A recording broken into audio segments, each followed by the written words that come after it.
Livro do profeta Isaías, capítulo de número 28.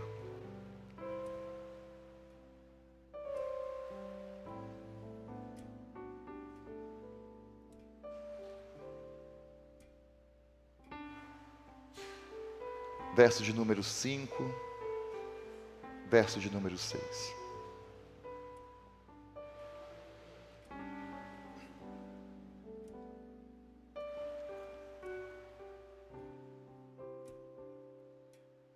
Diz assim a palavra do Senhor: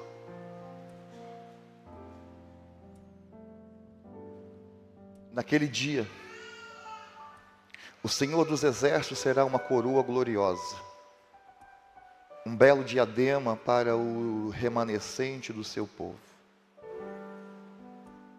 Ele será um espírito de justiça para aquele que se assenta para julgar, e força para os que fazem recuar o ataque na porta.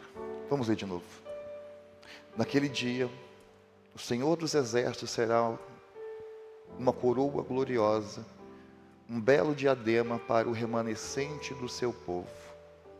Ele será um espírito de justiça para aquele que se assenta para julgar, e força para os que fazem recuar o ataque na porta. Fecha os teus olhos, Pai. Nós oramos a Ti mais uma vez, porque não há revelação, não há entendimento se o Senhor não nos der. O Espírito Santo de Deus. Nosso Senhor Jesus Cristo disse que era necessário vir o outro. Era necessário que o Senhor viesse sobre a Tua igreja, porque nos faria lembrar de todas as palavras do Salvador. Pai, não é uma palavra costumeira, mas é o desejo do meu coração, que nós possamos sair daqui nesta noite, Pai, carregando esta palavra de uma forma clara, independente, Senhor,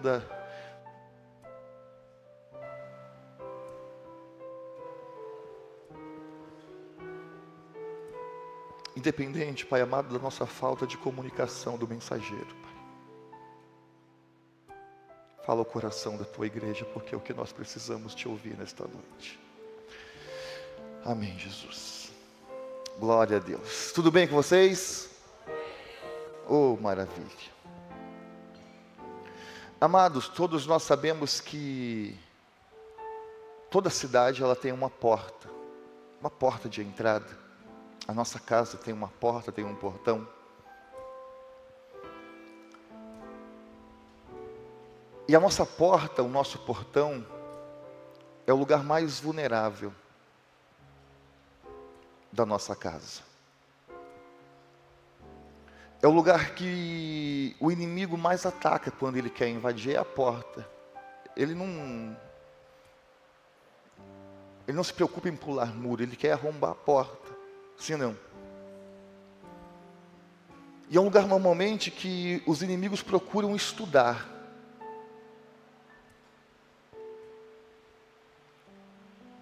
A facilidade. E quando eu estou falando aqui de porta,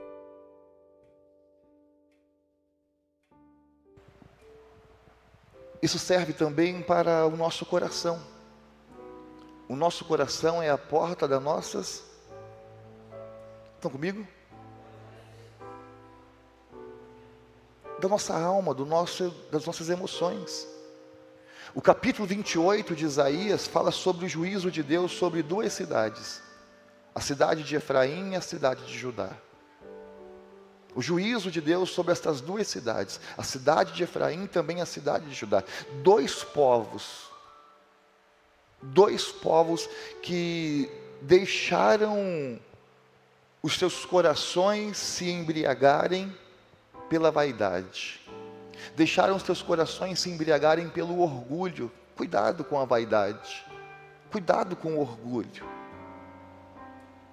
Porque um coração orgulhoso leva o mais top dos tops dos homens de Deus a andar como bêbado na presença do Salvador, a andar cambaleando sem sentido, sem noção, sem direção. E esses homens, Tatiane, esses dois povos, eles se embriagaram. O texto diz que eles se embriagaram e andavam cambaleando na presença de Deus.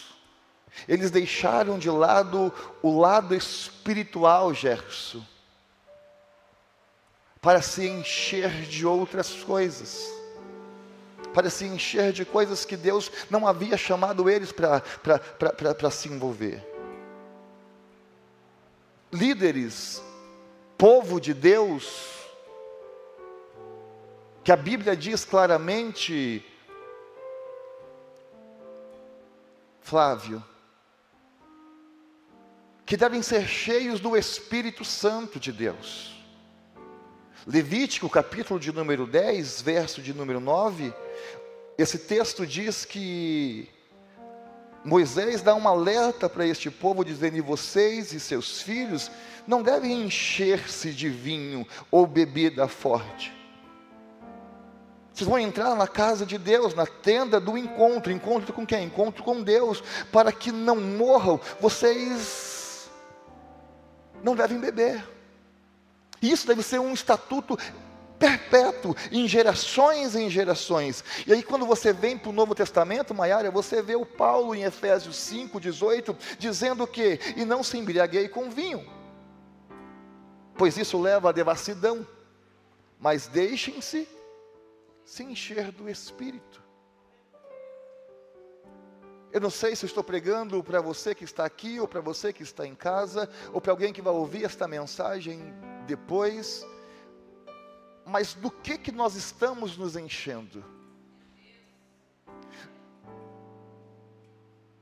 Os nossos corações estão se embriagando da palavra de Deus, do Espírito de Deus, ou das nossas próprias emoções, ou dos nossos próprios sentimentos?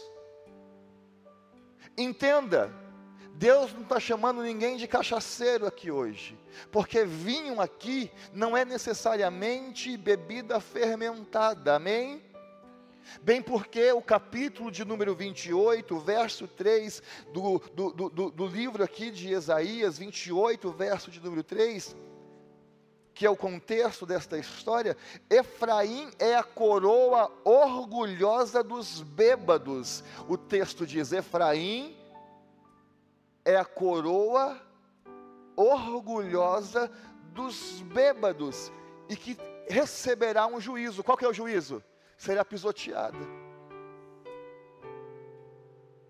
Será pisoteada.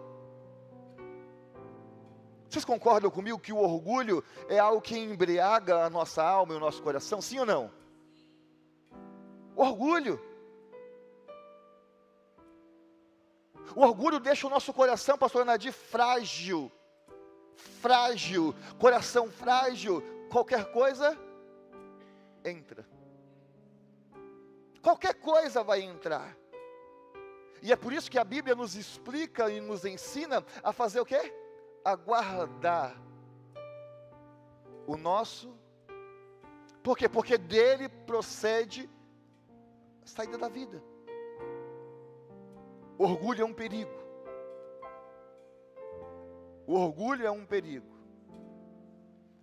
É tão perigoso que quem está orgulhoso não consegue enxergar que é um orgulhoso. É a mesma coisa do viciado. Ele não consegue. Para ele bebe por esporte.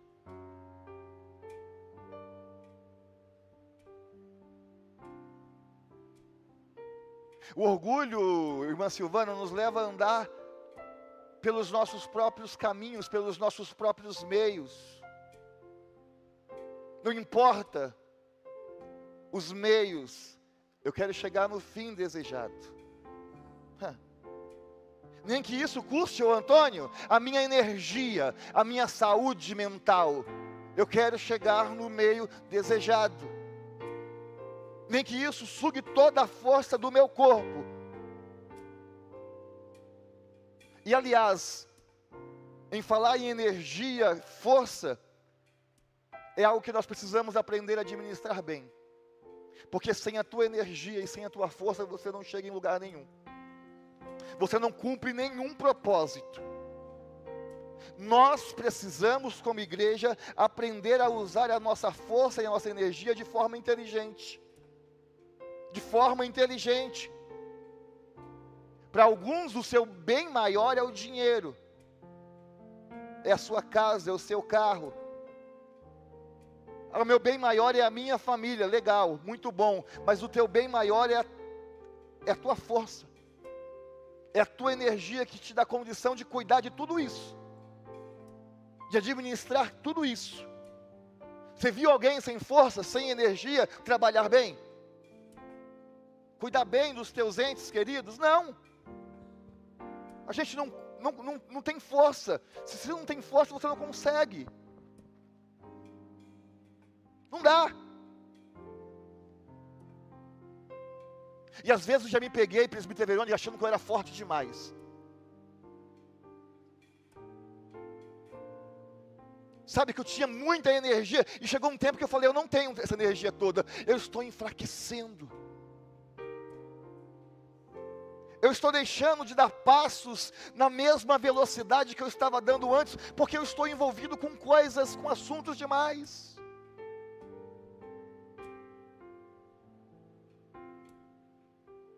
Maiara, com situações que não mereciam o meu esforço. A gente só aprende isso depois dos 40. Brincadeira, a gente aprende isso quando Deus começa a nos mostrar que você não é um Superman. E aí você fica tomando vitamina, você fica fazendo tantas coisas, e aí essa força está voando, e está indo embora, e Deus para e te fala, calma, você está gastando energia em lugar que não era para gastar. Administre a tua força. Segunda, terça, quarta, na quarta-feira eu estava só o saco do quisuco, porque o pó já tinha saído. Para terminar o restante da semana, era um Deus nos acuda. Tem alguém assim que quando dá 2 horas do trabalho, tem mais 3 horas ainda para terminar o turno, está só o quiabo, só a casca da barata? Porque normalmente a gente não consegue fazer uma análise do que vale a pena a gente investir o nosso esforço e daquilo que não vale a pena você estar lutando.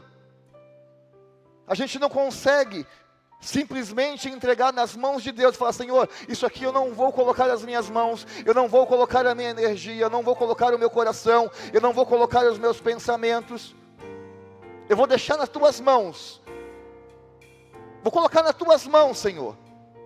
Por quê? Porque muitas vezes são batalhas imaginárias, coisas que eu estou parando para pensar, para me angustiar, que talvez eu nunca vou entrar neste campo de guerra, mas é batalhas imaginárias.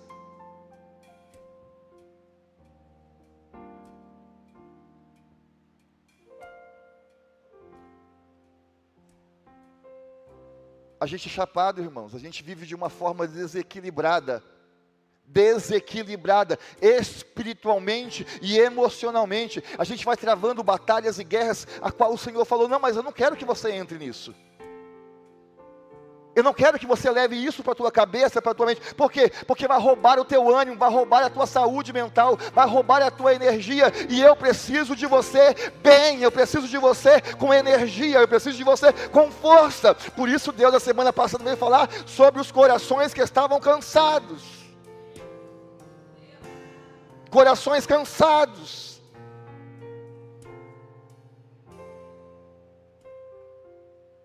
Agora aguenta aí um pouquinho. Porque muitas vezes essa falta de discernimento nosso, de falar, Deus, isso eu posso investir a minha energia, e isso aqui não vale a pena, eu vou colocar nas tuas mãos, a gente não consegue fazer isso. Sabe por quê, Priscila? Você vai aguentar ouvir? Porque a gente está embriagado. A gente está embriagado demais, cheios de sentimentos ruins, sentimentos que não vêm de Deus, a qual não me deixa parar entrar no meu quarto, falar para Deus: Deus, Espírito Santo, eu devo entrar nisso? Eu devo me envolver com isso? Eu devo fazer este projeto? Eu devo me envolver com aquilo ou com aquilo? Você está entendendo o que estou falando? E aí a gente vai gastando vigor, a gente vai gastando a nossa energia em assuntos, em batalhas desnecessárias, inúteis.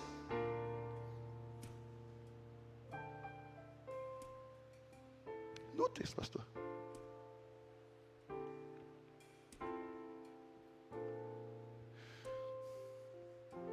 A gente faz curso de administração disso, de aquilo, mas a gente devia fazer um mestrado, um curso também de administrar as nossas forças. Aprender a administrar a nossa força, é o que Deus está dizendo para alguns aqui nesta noite, e eu oro a Deus que seja para todos.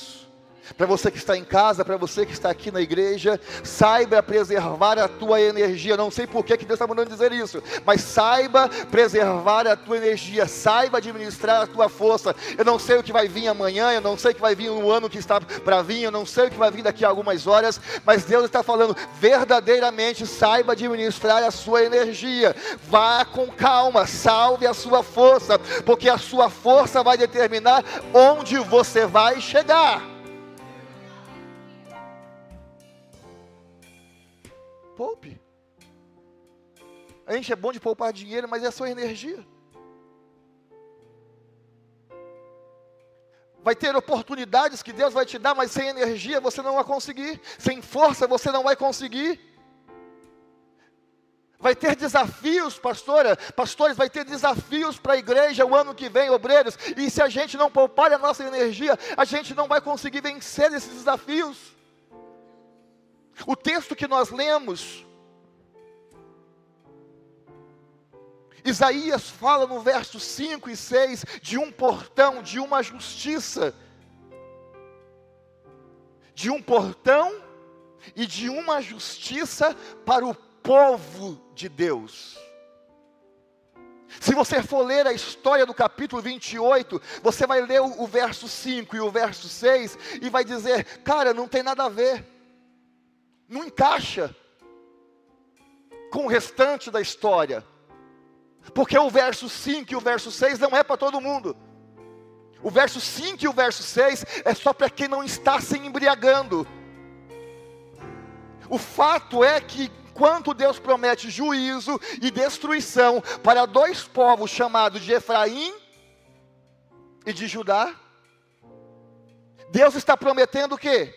Justiça e proteção para um pequeno grupo, um remanescente, um pequeno povo, uma pequena porção de pessoas que confiam na justiça de Deus.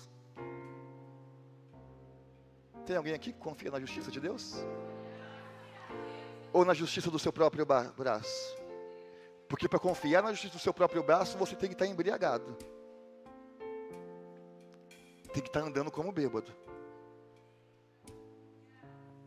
A Bíblia fala de portão, fala de porta, está falando de julgamento. Estão entendendo? Está falando de julgamento, está falando de comércio. E fala também de proteção. Algo que você coloca para impedir, William, com que coisas indesejáveis entrem. Por que você abre a porta da tua casa? Para todo mundo entrar? Hã? Porta não serve para isso. Guerras são travadas na porta. Quando o inimigo bate na tua porta, querendo invadir a tua casa, você abre? Você abre? Você vai entender. O que chama atenção no verso 6 é que o texto diz que ele irá fortalecer aqueles que fizerem o quê? Verso 6. Ele vai fortalecer aqueles que fizerem o quê? Olha o texto. Ele vai fortalecer aqueles que fizerem recuar, afastar as guerras dos portões. Ele não vai fortalecer quem abre o portão e fala, pode cair para dentro. Ele vai fortalecer aqueles que fazem recuar a guerra de seus portões. Isso é maravilhoso, porque normalmente a gente gosta de abrir o portão e falar: cai para dentro, porque aqui é filho de baiano, não mexe comigo não, porque eu sou crente, mas eu não sou bobo. Normalmente a gente faz isso. A gente quer guerra com quem quer guerra. Mas nesse texto não. Deus é lindo, ele desconstrói você, ele me desconstrói. Nesse texto, ele fala: eu vou fortalecer e eu vou coroar de justiça aqueles que fizerem. Vou falar de novo. Eu vou fortalecer e vou coroar com justiça aqueles que fizerem.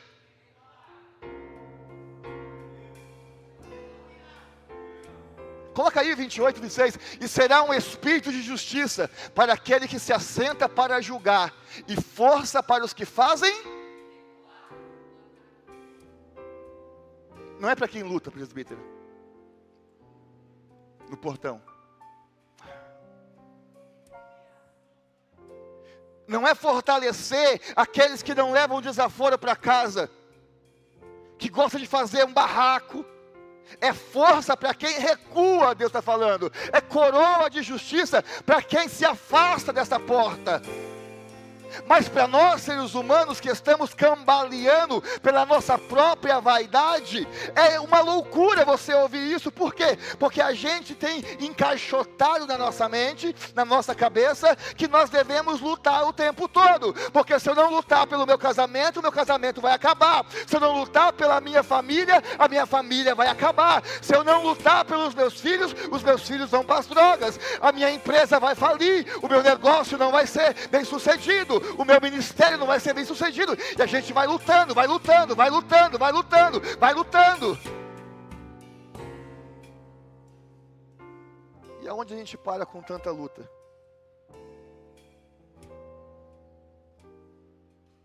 Aonde a gente para com tanta fadiga?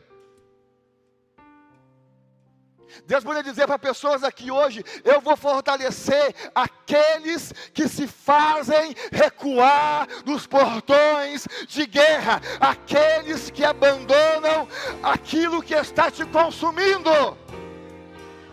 Eu vou fortalecer e coroar com uma coroa de justiça aqueles que se afastam das guerras inúteis, das guerras desnecessárias.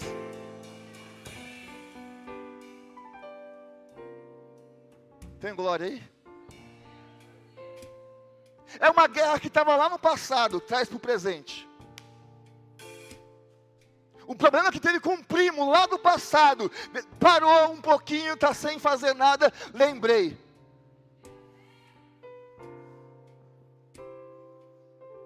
É uma discussão que teve com a mãe, lá quando tinha 7 anos. Deus está falando: isso vai consumir a tua força de uma forma desnecessária. Desnecessário. Não dá para mudar o que aconteceu lá no seu passado, diz o Senhor. Ele não tem como mudar o que aconteceu no teu passado, mas Ele vai te dizer: eu escrevo para você uma história nova, mas você precisa se afastar, você precisa se afastar desses portões de guerras, você precisa recuar desses portões de batalhas, que não vai te levar a vitória alguma. Saia da linha desse pilotão de batalha. Eu vou largar, eu vou pegar e vou pôr na mão de Deus, porque Ele diz que você é coroado de justiça.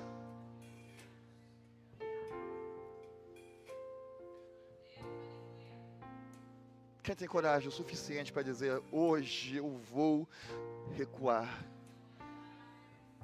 eu vou fazer recuar essa guerra que está na minha porta? Tem coragem de sair dessa linha de frente, dessa batalha? Porque o Espírito Santo está te dizendo nesta noite: você vai lutar e não vai ter vitória alguma. Você vai se esforçar e não vai ter vitória alguma. Mas como é difícil alguém barraqueiro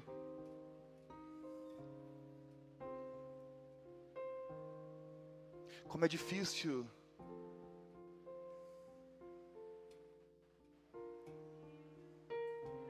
levar desaforo.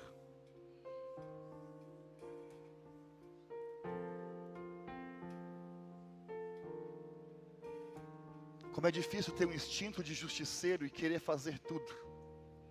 Como é difícil. Se eu não apontar o dedo e colocar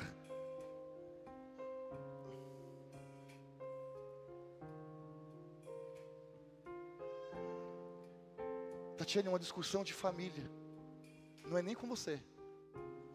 Mas o teu instinto de justiceira faz você se envolver. E Deus está falando, isso vai te sugar. Isso vai me sugar. Recua. Não é para você. Não é para você. Não é para você. E aí depois não adianta entrar no quarto e falar, Deus, me fortalece espiritualmente. Não, você vai ficar fraco espiritualmente, porque você está apontando as tuas armas para um lugar que não é para apontar. Aí eu não sei, preciso tomar remédio, eu estou péssimo emocionalmente. Claro, você se envolve com tudo. Recua. Recua. Fuja dessas guerras inúteis. Fuja. Irmão, como é impressionante. Um crente não consegue falar não. Você acha que em toda festa você tem que estar?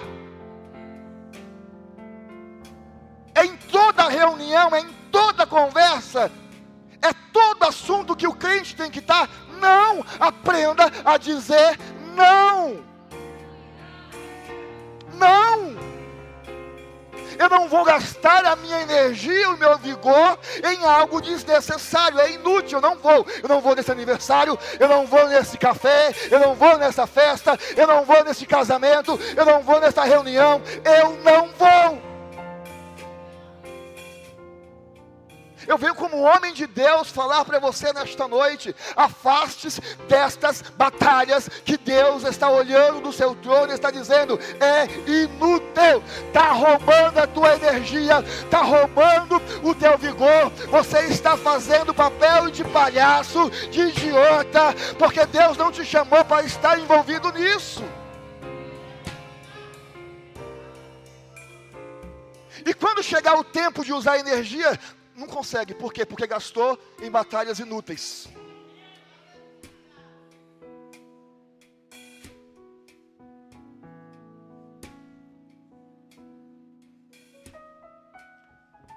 Pedro diz que nós devemos ficar ligeiro com o diabo, sim ou não? Irmãos, o diabo quer te envergonhar e você ainda não teve um start. Você acha que ele quer pôr uma faca no teu pescoço e te matar? Não, ele quer te envergonhar no meio da família. No meio da família quer te envergonhar. Vou acender uma faísca. Eu conheço, ele tem sangue azul.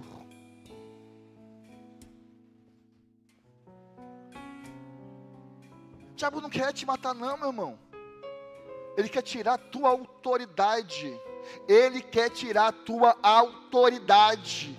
Autoridade de pai, autoridade de ministro, autoridade de filho, autoridade de servo, autoridade de profissional. Ele quer te envergonhar. Ele quer te envergonhar. Aprenda a dizer não, não, eu não vou me envolver com isso. Nem vem, nem vem. Ah, mas o convite está lindo, está florido, está gostoso, está bonito. As letras são douradas, mas eu não vou.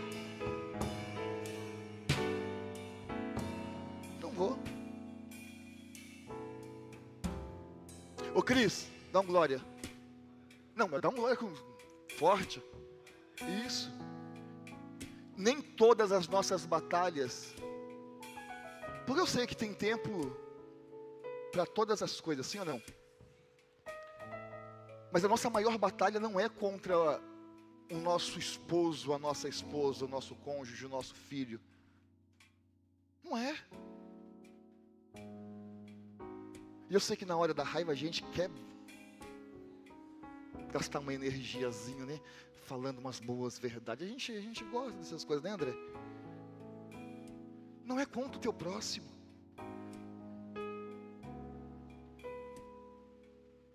Esses 15 anos, Adriana, eu tenho percebido que a minha maior batalha é permanecer firme na presença do meu Salvador. Essa é a maior batalha de um crente. Se concentra, cara. Se concentra. Que guerra inútil é essa? Que a gente está travando todos os dias. A gente está cambaleando espiritualmente. A nossa maior batalha é permanecer firme na presença do Senhor. É permanecer firme na presença daquele que tem governo sobre o meu e o teu portão. É Ele que governa o teu e o meu portão. É Ele que governa. Há uma pressão de Satanás sobre ministros. Há uma pressão de Satanás sobre a igreja. Há uma pressão de Satanás sobre filhos, dizendo assim: vai, mete o pé, fala mal, passa a rasteira, empurra, fala mesmo, aponta o dedo mesmo. Mas Deus manda te dizer nesta noite: acorda, igreja, e não caia nessas batalhas inúteis de Satanás, porque ele quer te envergonhar. Acorda. Acorda. Só que para muitos recuar é a coisa mais difícil do mundo.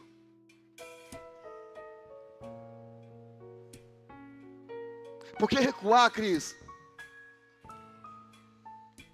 me dá o sentimento que eu sou fraco. Não tem isso? Ele é frouxo. Cara, mas a gente está maduro já. Tem uma grande diferença entre fuga e recuo. Eu sei, você sabe disso, sim ou não? Então por que você não recua? Por baixo eu não vou ficar.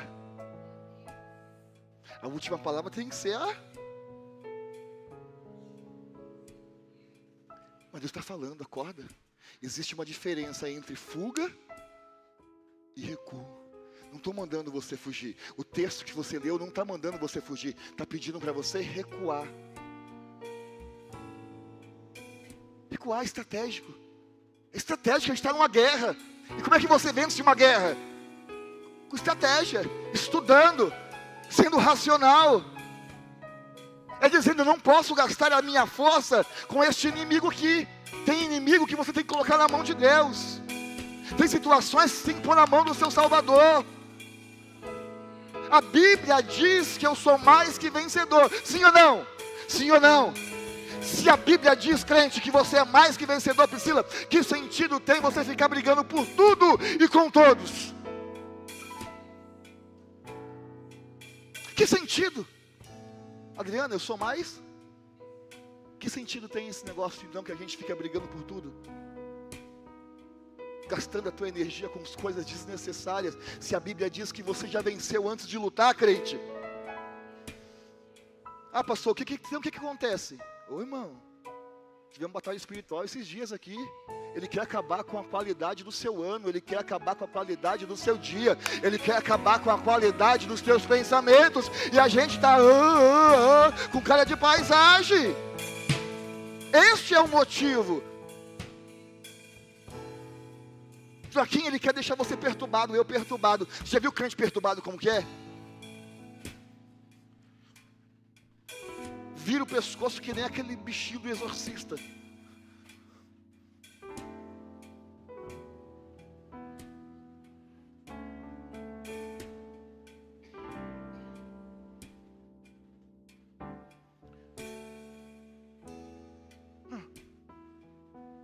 Que é para nós, é para nós. E sabe por que, Gerson, a gente não consegue muitas vezes recuar? A gente não consegue às vezes se afastar das guerras, dos portões de guerra. A gente está chapadão, cara.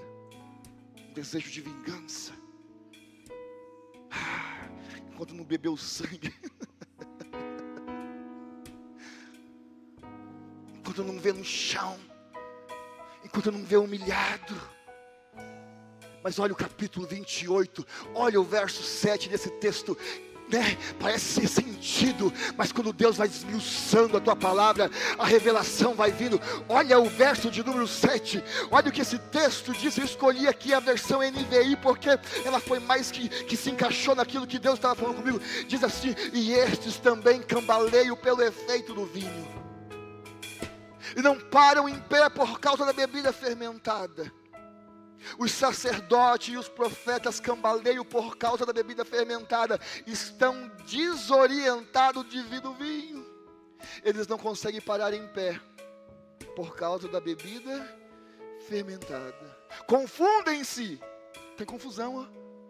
Quando se tem visões, tropeçam quando devem dar um veredito. Cara, isso aqui é uma realidade triste.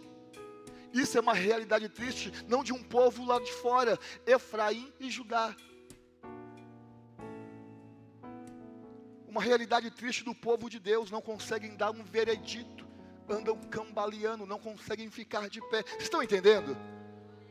Sacerdotes que viviam embriagados pelo seu próprio orgulho, sacerdotes e profetas que deixavam de aplicar vereditos para ficar como bêbados em assuntos desnecessários, em causas desnecessárias. E às vezes nós estamos assim, irmãos. A gente é embriagado muitas vezes se a gente não fixar o pé na rocha que é Jesus, pelo nosso crescimento. A gente cresce e fica tonto, a gente fica cambaleando. Muitas vezes as coisas começam a dar certo na igreja, começa a dar certo na vida do pastor, certo na vida do obreiro, certo como profissional, e a gente fica orgulhoso, começa a cambalear nos nossos pensamentos.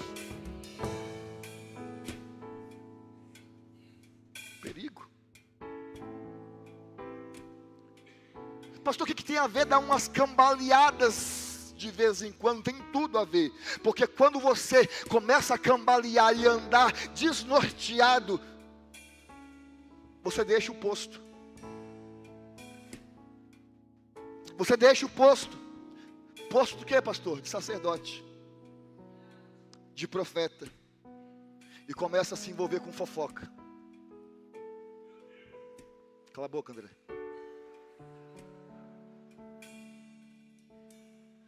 Você deixa o posto de ministro do evangelho para se envolver com contendas idiotas, relacionamentos que não vêm de Deus. Olha o perigo de cambalear no próprio orgulho.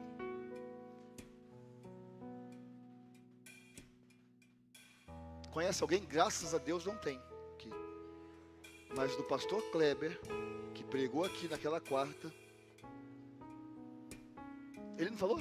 Está cheio de gente, cheio do fruto do Espírito Santo. Na minha igreja, ele falou, na minha tem, não na migração.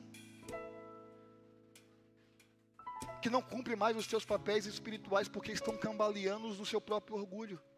Deixou o posto de sacerdote para ocupar o posto de soldado. Deixou o posto de sacerdote do lar. E aí a gente, sabe o que a gente faz, Tati? Quando a gente está bêbado, a gente começa a vomitar. Quem está falando isso é o texto, a gente vai chegar depois lá. A gente começa a vomitar. Vomitar a nossa carnalidade. Vomitar as nossas vaidades. Sabe aonde? Na mesa. Na mesa que Ele colocou de como comunhão. Na mesa que Ele colocou como direcionamento espiritual, aconselhamento espiritual. Na mesa que Ele colocou para eu e você cuidar do nosso casamento, dos nossos filhos. A gente começa a vomitar a vaidade. Eu posso mais, eu sei mais, eu sou melhor. É do meu jeito, não é do teu jeito. Eu estou vendo uma falha aqui, eu estou vendo uma caca aqui, eu estou vendo um piolho aqui. Ei, Deus não te chamou para isso. É muita guerra, é muita batalha inútil. E Deus vai dizer nessa noite: recue! Se afaste!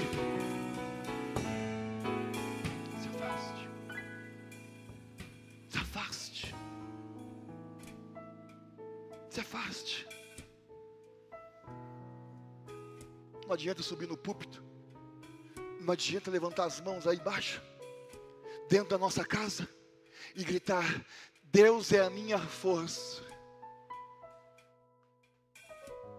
Deus é a minha fonte de energia. se Ele é a tua força, se Ele é a tua fonte de energia, por que você não se afasta? Por que você não recua? Por que você não impede com que esta afronta, esta batalha de Satanás entre pelos portões do teu coração, pelos portões da tua casa, pelos portões da tua família e destrua o teu lar? Porque se Ele é a tua fonte de justiça, se Ele é a tua fonte de energia, por que você não fecha esse portão e recua?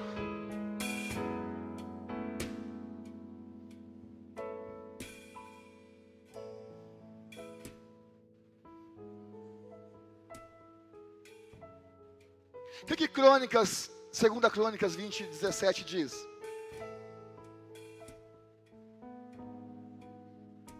Vamos ler no 3? Aqui, olhando aqui. Aqui. Olha aqui. 1, 2, 3.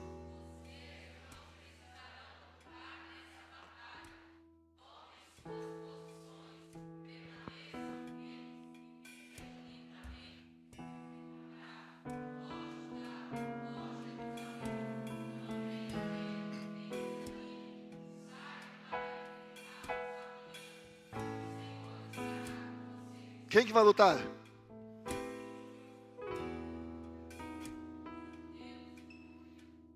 Fazer. Vamos pegar aquela bainha aqui na cintura. Não sei que nem Pedro, não. Tirar a nossa espadinha. Jogar fora. A gente não precisa ferir ninguém. A gente não precisa machucar ninguém. Hoje eu vinha no carro com meu irmão do velório. E ele disse para mim assim: Mauro, tanto trabalho, que eu estou indo uma vez por semana na igreja.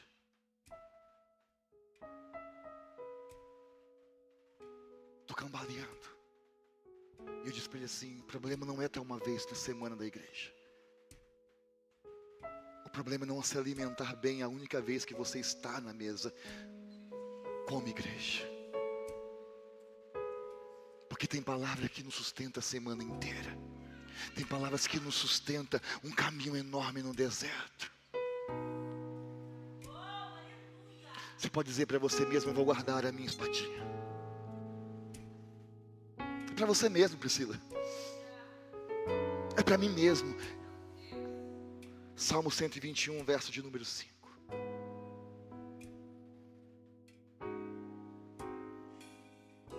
O Senhor é o seu protetor. Dá um glória. O Senhor é o quê? Como sombra que protege. Ele está à sua direita. Ele está à sua direita. De dia o sol não te ferirá, nem a lua de noite. O Senhor o protegerá de todo o mal, protegerá a sua vida, o Senhor protegerá a sua saída, o Senhor protegerá a sua chegada, desde agora e para todos sempre. Esta é a palavra do Senhor. É de agora e amanhã, é neste momento de luta, mas é no teu momento também, no futuro que Ele já visitou, é para sempre, meu irmão.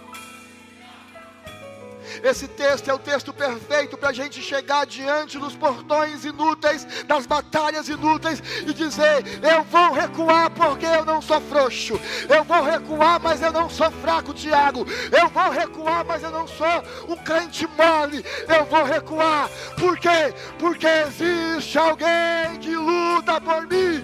Eu vou recuar, eu vou me afastar, porque existe alguém que disse que é o meu protetor, hoje e para sempre.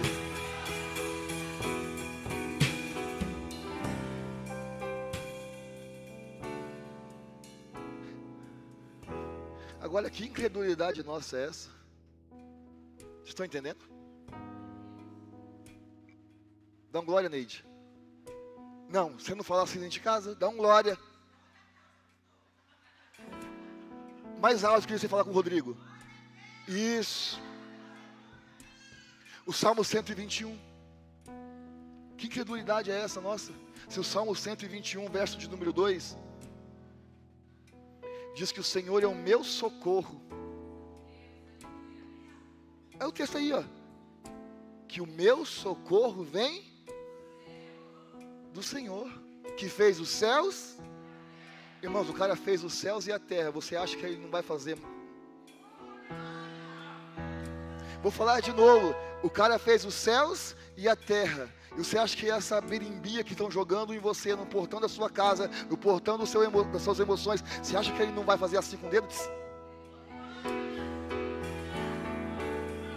Ô Brian, Salmo 121, verso de número 3. Que incredulidade é essa, diz o Senhor? Se esse texto maravilhoso está dizendo, verso de número 3, que Deus não permitirá. Quem não vai permitir? Que você tropece. O seu protetor se manterá. Sim, o protetor de Israel não, ele está sempre à vontade de falar um negócio. Não somente se afaste, recue o máximo que puder, porque o texto está dizendo que aquele que me protege, que guarda a minha casa, não dorme.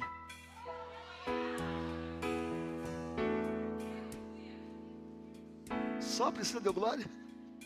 Só ela entendeu? Aquele que protege a minha vida não dorme. E se não dorme, eu não preciso pegar minha espada e ficar no portão falando.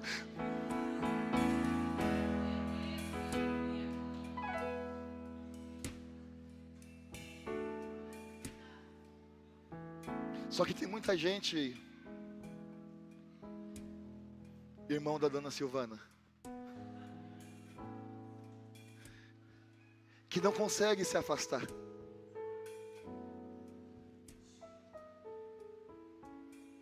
E por que não consegue?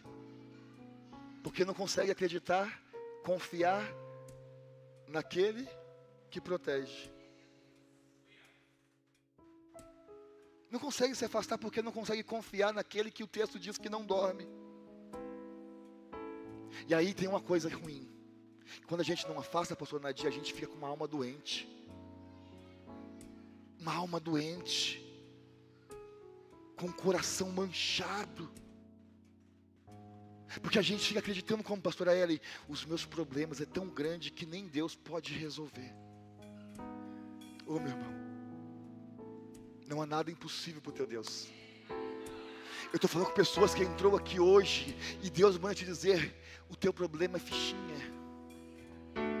Ele é grande para você, mas para mim não. Para o Deus Todo-Poderoso, não.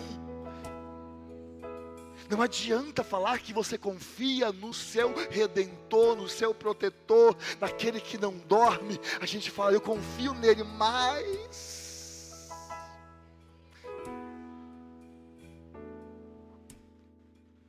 se você não coloca um ponto final depois de falar eu confio, se você coloca uma vírgula, você não confia. Se você diz que confia, mas não tem coragem de colocar esses ataques na mão de Deus e falar, Senhor, eu confio em Ti, você não confia.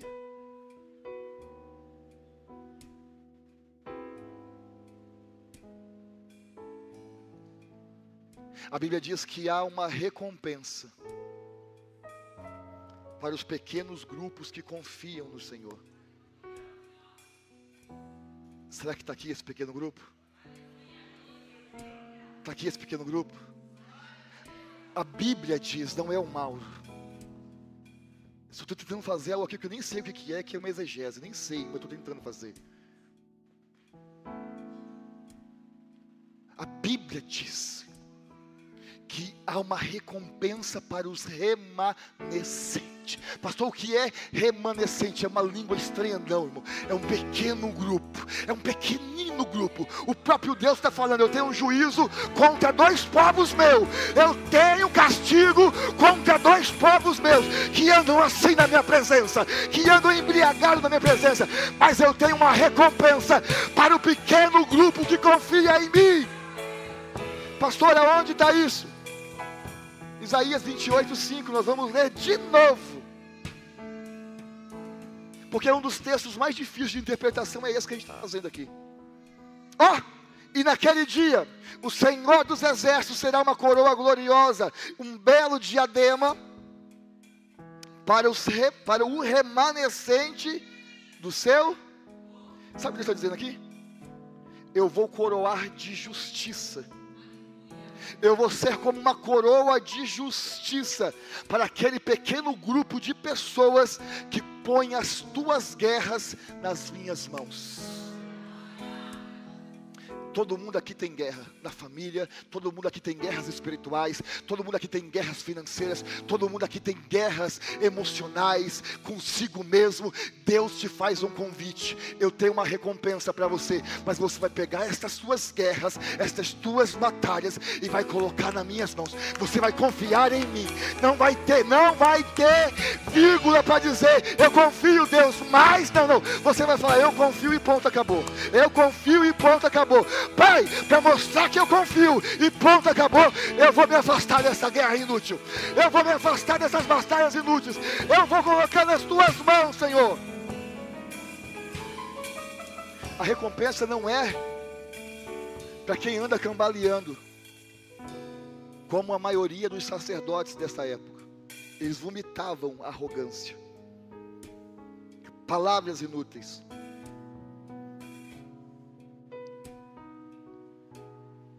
Não é para todo mundo. É por isso que você ora hoje na sua casa. Cuidado para que no primeiro vento você não falar ao contrário que você orou lá. Eu sei que palavra como essa não é para todo mundo, porque o texto mesmo diz que é para um pequeno grupo, é remanescente, um pequeno grupo. A coroa não é para todo mundo da salvação, é para um pequeno grupo. A coroa é para os remanescentes, é para aqueles que confiam no Senhor. É para aqueles, Maera, que abandonam as batalhas inúteis da vida e se fortalecem na justiça do Pai, se fortalecem na justiça de Deus. Falta um mês e alguns quebradinhos para começar o ano de 2024, sim ou não? Quer ver a tua casa aí por um outro nível de espiritualidade, de relacionamento? Se afaste. Abandone essas guerras inúteis, bobas, idiotas, desnecessárias, que você está tanto tempo casado e está vendo que não está tendo vitória nenhuma, resultado nenhum. Confia no Senhor. Quer ver a tua família ser abençoada a partir de agora? Confia no teu protetor, confia naquele que disse aqui no texto que não dorme. Faça recuar dos portões do teu coração este sentimento ruim. Faça recuar dos portões da tua alma esse desejo ruim. Faça recuar. Sei que te fizeram no passado, que teu pai te falou, o que tua mãe te disse, o que teu irmão te fez. A pessoa que vive com você do teu lado causou de dano. Faça recuar esta guerra dos seus portões. Faça recuar. Isso é um pedido do Espírito Santo para nós hoje, presbítero Nelson.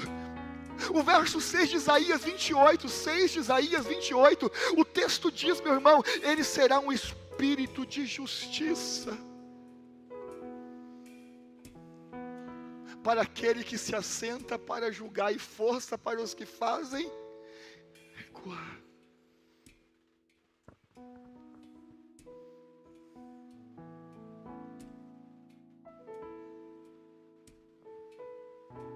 Você pode colocar a mão no teu coração e dizer assim: hoje eu fecho os portões da minha alma, da minha emoção, contra esses ataques do inimigo. Talvez você falou tudo isso aqui e deve estar pensando assim: ah, então agora eu vou ficar em casa tomando Danoninho e assistindo o culto online. Deve ser gostoso, né? Pegar uma porção de biscoito de polvilho com Danoninho gruda na boca, e aí quando você vai tentar dar um glória, fala línguas estranhas. Deus não está falando que Ele vai que Ele vai proteger e vai lutar por aqueles que ficam em casa tomando Coca-Cola, não. Não é para cruzar os braços, não. Danoninha gostoso, mas na hora da luta, não. O que Deus está falando aqui nesse texto que nós acabamos de ler, é para quem se assenta na justiça. É para quem se assenta na justiça, porque antes de ser soldado, você precisa exercer a justiça. Ah, ninguém entendeu nada. Tem muita gente, pastora Nadir, que é profeta e sacerdote, mas quer ser soldado. Quando Pedro tentou ser soldado, Deus falou: nem para isso que eu te chamei, guarda esta espada. Eu vou falar de novo, tem muita gente, tem muito sacerdote, tem muito crente, tem muito profeta, homem e mulher de Deus, que está cambaleando nos teus sentimentos. Deus chamou para ser profeta, Deus chamou para fazer homem de oração, mulher de oração, Deus chamou para ser pregador da palavra, Deus chamou para trazer revelação, Deus chamou para profetizar, e está querendo usar espada.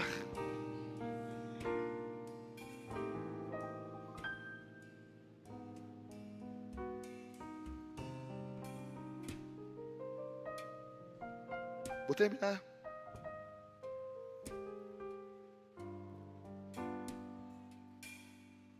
Nunca vai ser a tua força. Bruna, nunca vai ser a sua força. Kaique, nunca vai ser a tua força. Sempre será a força de Deus. O Senhor disse no texto que é que Ele vai derramar a sua força, não é? Ele vai fortalecer. Ele vai fortalecer. Eu tinha dado um glória já. Ele vai fortalecer. Mas aqueles que se assentam na justiça. E Deus nunca será a sua força, Neide, enquanto você não abandonar as guerras inúteis e voltar para onde? Ao modelo inicial de Deus. Deus te chamou para ser o quê? Sacerdote, profeta? Volta. Seja sacerdote e seja profeta. A gente está pedindo força para Deus. Deus me dá força, Deus me dá força. E Deus está falando: então volta para o modelo inicial. Volta para o meu padrão. Meu Deus, tem gente dormindo aqui.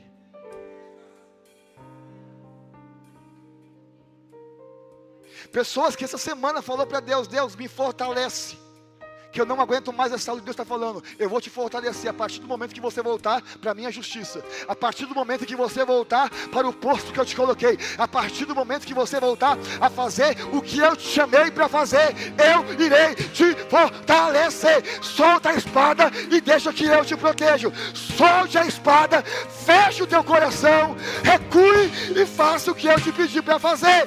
Volte a ser aquele homem de oração, volte a ser aquela mulher de oração, volte a ser aquele modelo de santidade que impactou muita gente. Volte a ser aquele modelo de justiça. Volte a ser aquele modelo de adoração. Volte a ser. E Deus está falando: eu vou te fortalecer. Eu vou te fortalecer. Pastor, que modelo é esse que Deus me constituiu? Eu vou ler dois versos. Se você não ler glória a Deus, o que a gente faz? A gente não faz nada. Apocalipse capítulo de número 1, verso de número 6. Aqui o modelo. E Ele nos constituiu o quê? Para fazer o quê? Só que aí, Ele nos constituiu como reino,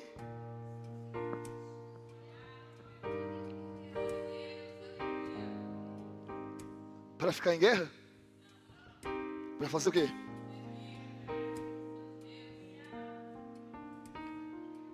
Você não foi constituído para brigar com o seu marido. Você não foi constituído para brigar com a tua esposa. Você não foi constituído para brigar com os teus filhos. Tenha mansidão para falar com os teus filhos, respeito, direcionamento de Deus para educar os teus filhos, para tratar a tua esposa, para tratar o teu esposo. Você não foi constituído para abrir os portões de guerra. Você foi constituído para isso daqui, ó. Você é um sacerdote, você é uma sacerdotisa que foi constituído para servir a Deus.